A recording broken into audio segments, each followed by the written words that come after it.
So పూర్తిగా ఎర్రగా మారిన చంద్రుడిని అంటే బ్లడ్ మూన్ అని పిలుచుకునే చంద్రుడిని ప్రస్తుతం మనం చూస్తున్నాము. భారత్లో ప్రస్తుతం చంద్రగ్రహణం కొనసాగుతోంది. అంతేకాదు యూరప్, అలానే ఈస్ట్ ఆఫ్రికా, ఆస్ట్రేలియా, ఆసియా దేశాల్లో పూర్తిగా ఈ సంపూర్ణ చంద్రగ్రహణాన్ని చూస్తూ ఉన్నారు. ఎంతో ఆసక్తిగా తిలకిస్తున్నారు ప్రజలు. టెలిస్కోప్తో చూస్తున్నారు. అలానే చాలామంది నేకెడ్ ఐతోనే అలానే ఫోన్లలో ఈ అద్భుత దృశ్యాన్ని బంధిస్తూ ఉన్నారు. గ్రహణ సమయంలో పూర్తిగా భూమి నీడలోనే చంద్రుడు ఉంటాడు. సో దాదాపు 3.5 గంటల పాటు ఈ చంద్రగ్రహణం ఉండబోతోంది.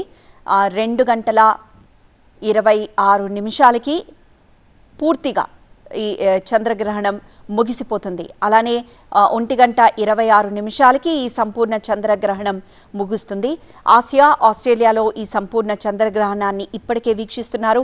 అలానే ఇటు భారతదేశంలో కూడా చాలా ప్రాంతాల్లో ఈ అద్భుతం ని చూడడానికి టెలిస్కోప్లు ఏర్పాటు చేశారు, బైనోక్యులర్స్లు ఏర్పాటు చేశారు, పెద్ద పెద్ద స్క్రీన్స్ని కూడా ఏర్పాటు చేశారు.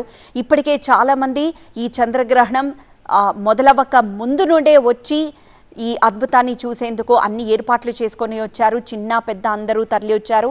అర్ధరాత్రి 12 గంటల 22 నిమిషాల పాటు ఈ పూర్తి సంపూర్ణ చంద్రగ్రహణం ఉండబోతోంది. అంటే చెప్పాలంటే ఈ బ్లడ్ మూన్ అనేది అప్పటి వరకు ఉండబోతోంది. మెల్లిమెల్లిగా ఈ రెడ్నెస్ తగ్గుతూ తిరిగి చంద్రగ్రహణం నుండి ఆ కక్ష నుండి కొంచెం పక్కకి వెళ్తూ ఉంటాయి. అంటే చెప్పాలంటే నాడ్యూల్స్లో పూర్తిగా ఈ 3 ఎలైన్ అయి ఉన్నాయి. సూర్యుడు, భూమి, అలానే చంద్రుడు పూర్తిగా ఎలైన్ అయి ఉన్నాయి. కాబట్టి ప్రస్తుతం సూర్య కిరణాలు చంద్రుడి మీద పడకపోవడంతో అండ్ సూర్యకిరణాలు భూమి మీద పడి భూమి మీద ఉన్న ఏదైతే కిరణాలు ఉన్నాయో ఆ కిరణాలు ఇటు చంద్రుడి మీద పడ్డంతో చంద్రుడు పూర్తిగా ఎర్రగా మారిపోయిన దృశ్యాన్ని చూస్తున్నాం. చాలా అద్భుతంగా కనిపిస్తున్నాడు.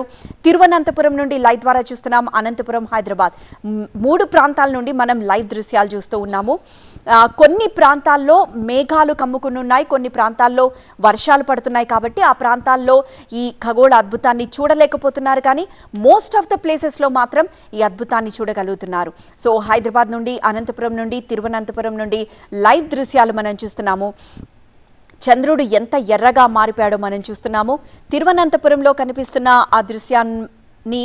ఆ దృశ్యంలో మరింత ఎర్రగా చంద్రుడు కనిపిస్తున్న ఆ దృశ్యాల్ని చూస్తున్నాం. సో చంద్రుడు ఆ ఎరుపుదనాన్ని సంతరించుకుంది భూమి మీద నుండి వెళ్తున్న కిరణాల వల్ల.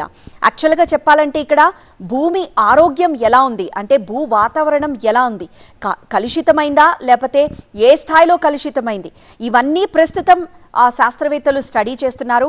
ఎందుకంటే this is the best time, ఇదే కరెక్ట్ సమయము అవన్నీ పరీక్షలు చేయడానికి. ఎందుకంటే భూమి మీద నుండి వెళ్ళే కిరణాలు సూర్యుడిని తాకి భూమి మీద నుండి వెళ్ళే కిరణాలు చంద్రుడిని తాకి చంద్రుడు ఎంత ఎర్రగా కనిపిస్తే మన భూమి అంత కలుషితమైందని అర్థం. అంటే అంతగా భూమి కలుషితమైంది కాబట్టే ఆ రెడ్ రేస్ ఎక్కువగా చంద్రుడిపై పడుతున్నాయి. కాబట్టి చంద్రుడు ఎర్రగా కనిపిస్తూ ఉంటాడు. సో ప్రస్తుతం మనం చంద్రుడు ఎర్రగా మారిన చంద్రుడిని అయితే మనం చూస్తున్నాము. అలానే భూమి మీద నుండి వెళ్ళిన ఆ red rays and orange rays ఏవైతే చంద్రుడి మీద పడుతున్నాయో అదే రిఫ్లెక్ట్ అయి మనం కళ్ళతో చూస్తూ ఉన్నాము. సో చంద్రుడు పూర్తిగా ఎర్రగా మారిపోయిన అంటే బ్లడ్ మూన్ చంద్రుడిని మనం చూస్తున్నాము. ఇది ఆకాశంలో నిజంగా అద్భుతం అనే చెప్పుకోవాలి. ఎందుకంటే 82 నిమిషాల పాటు ఈ సంపూర్ణ చంద్రగ్రహణం ఉండబోతోంది. 2022లో ఇంత సంపూర్ణంగా చంద్రగ్రహణం ఉంది. ఇప్పుడు మరొకసారి 2025లో ఇక ఇదే బ్లడ్ మూన్ని మళ్ళీ చూడాలంటే మనం 2028 వరకు ఆగాల్సిందే. కానీ అప్పుడు పరిస్థితులు ఎలా ఉంటాయో, ఎందుకంటే ఇందాక మనం మాట్లాడుకున్నట్టు కొన్ని ప్రాంతాల్లో వర్షాల ప్రభావం వల్ల డైరెక్ట్గా చూడలేకపోతున్నారు. కానీ మోస్ట్ ఆఫ్ ద ప్లేసెస్లో మాత్రం ఇలా డైరెక్ట్గా చూడగలుగుతున్నాము. అలానే సంపూర్ణ చంద్రగ్రహణం కొన్ని ప్రాంతాల్లో అంటే ఇటు యూరోపియన్ కంట్రీస్లో, ఆసియన్ కంట్రీస్లో, ఆస్ట్రేలియా, ఈస్ట్ ఆఫ్రికా, అలానే ఏషియన్ కంట్రీస్లో మాత్రమే కనిపిస్తోంది.